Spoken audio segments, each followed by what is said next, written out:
Hi friends, कमलास kitchen को आपण स्वागत। मुझे आपण पाक गोटे पनीर भुर्जी रेसिपी नहीं आसी। चलतु स्टार्ट करवा। गोटे कड़ाई नहीं जाइए, गोटे टेबल स्पून तेल नहीं जाइए, गोटे टेबल स्पून घी से आड कर नहीं आम भल भाव गरम हाँक देवा। से मुझे जीरा नहीं जाइए, जीरा फुटी जाइए। देखो मु 2 ରୁ 3टी कंचा लंका नहीं आड कर देती। गोटे बड़ साइज पियाज को काटिके आड कर नहीं। चलतु ताको आम फ्राए करनवा।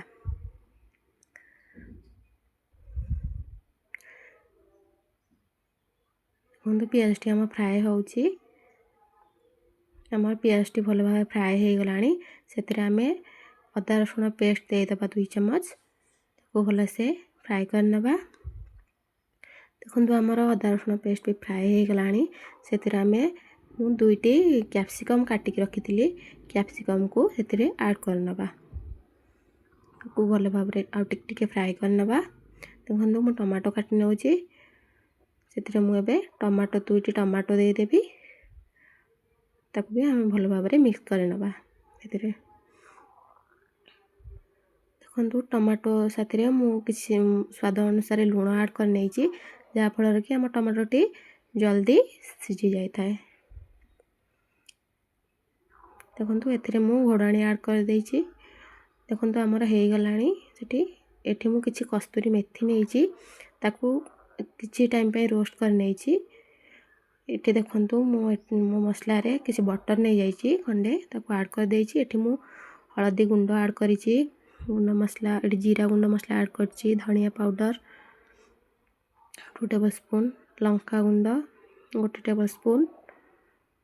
आम या भल भाव मिक्स करनवा। देखो मुझे पनीर को ग्रेट करके रखी देछि। ताको आम से ऐड करनवा। मिक्स करदे भल भाव। आम पनीर टी मिक्स हो गलानी। से आम किछि पानी ऐड करदे, जहाँफल कि आमर भल भाव सबकि मसला मिक्स हो। देखो पानी ऐड कर सारापर जो कस्तूरी मेथी टी मु फ्राए कर रखी ताकू मुझे रोस्ट करके दे देछि। आउ मुझे किछि गरम मसला गुंड जहाँकि दालचीनी, गुजराती आउ अलैच दे देछि। से किछि काटिक रखिथिबा धनिया पत्र को ऐड कर देछि। देखो लास्ट रे हमर रेडी हो जाइछि पनीर भुर्जी रेसिपीटी। आपण निश्चय या ट्राए करंतु, बहुत टेस्टी लगी थाए। निश्चय ट्राए करी मते कमेंट सेक्शन में जणांतु केमिति पनीर भुर्जी रेसिपीटी आपन को लागिछि। जरूर ट्राए करंतु। Thank you.